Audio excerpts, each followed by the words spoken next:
आप देख रहे हैं देवास का अपना विश्वसनीय न्यूज चैनल राष्ट्रीय नवाचार। आज से पूरे एमपी में नाइट कर्फ्यू रात 11 से सुबह 5 बजे तक लागू रहेगा। न्यू ईयर सेलिब्रेशन पर संयंत्र। मध्य प्रदेश में बढ़ते कोरोना मामले के बाद फिर से नाइट कर्फ्यू लागू कर दिया गया है। रात 11 बजे से सुबह 5 बजे तक कर्फ्यू लागू रहेगा। इसकी घोषणा कुछ देर पहले शिवराज सिंह चौहान ने की। उन्होंने कहा कि यदि किसी के घर से संक्रमित मिलता है तो आइसोलेशन की जगह नहीं है तो उसे अस्पताल में भर्ती किया जाएगा। महाराष्ट्र, गुजरात और दिल्ली में केस ज़्यादा आ रहे हैं, यह चिंताजनक है। मध्य प्रदेश में 24 घंटे में 30 नए मामले। न्यू ईयर सेलिब्रेशन पर रोक संभव। शिवराज सिंह जी की घोषणा के बाद न्यू ईयर सेलिब्रेशन की पार्टी पर संयंत्र हो गया है। सभी जगह रात 12 बजे नए साल का जश्न मनाया जाता है। ऐसे में रात 11 बजे से कर्फ्यू होने से पार्टी की इजाज़त भी मिलना मुश्किल है। 2 दिन पहले स्वास्थ्य मंत्रालय ने भी सभी राज्यों को पत्र लिखा था कि ओमिक्रॉन फैलने की आशंका को देखते हुए ज़रूरत पड़े तो नाइट कर्फ्यू लगाना का फैसला ले। इससे पहले 17 नवंबर को नाइट कर्फ्यू हटाया गया था। ब्यूरो रिपोर्ट, राष्ट्रीय नवाचार, देवास। प्रिय बहनों और भाइयों, बेटे और बेटियों, मध्य प्रदेश में आज कई महीनों बाद कोविड के 30 नए प्रकरण मिले हैं। कल अपने पूरे देश में भी 7,495 पॉजिटिव प्रकरण पूरे देश में आए हैं। और एक बात जो मन में चिंता पैदा करती है, महाराष्ट्र, गुजरात और दिल्ली, तीनों राज्यों में पिछले एक सप्ताह से पॉजिटिव केसों में लगातार वृद्धि हो रही है, लगातार बढ़ोतरी हो रही है। कल महाराष्ट्र में 1201, गुजरात में 91 और दिल्ली में 125 प्रकरण आए हैं। हम सब जानते हैं इन राज्यों से मध्य प्रदेश में आना जाना लगातार बना रहता है। और पूर्व के अनुभव भी हमें ये बताते हैं कि पिछली बार भी महाराष्ट्र में पॉजिटिव केस बढ़ना शुरू हुए, गुजरात में बढ़े और उसके बाद मध्य प्रदेश में लगातार पहली हो या बाद में दूसरी लहर आई। और दूसरी लहर में जो कष्ट हमने भुगते हैं वो हम कभी भूल नहीं सकते। अगर पुरानी दोनों लहरों को भी देखा जाए, पहली हो या दूसरी हो, प्रारंभ इंदौर, भोपाल से ही हुई। और अभी इंदौर तथा भोपाल में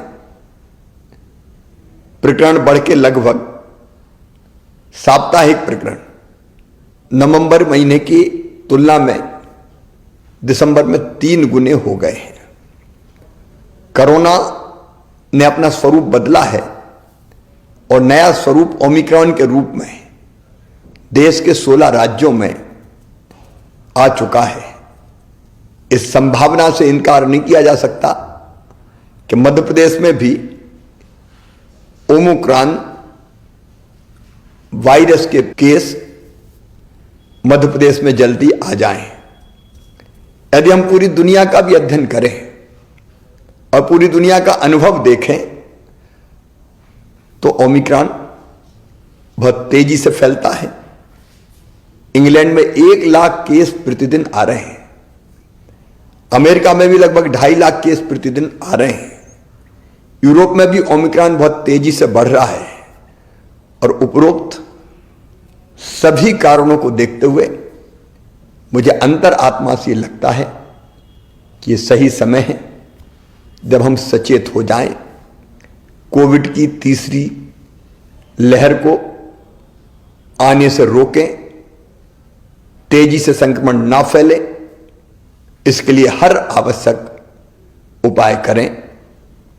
और इसलिए मेरे प्रिय बहनों और भाइयों, भारत सरकार ने भी कुछ गाइडलाइन जारी की है।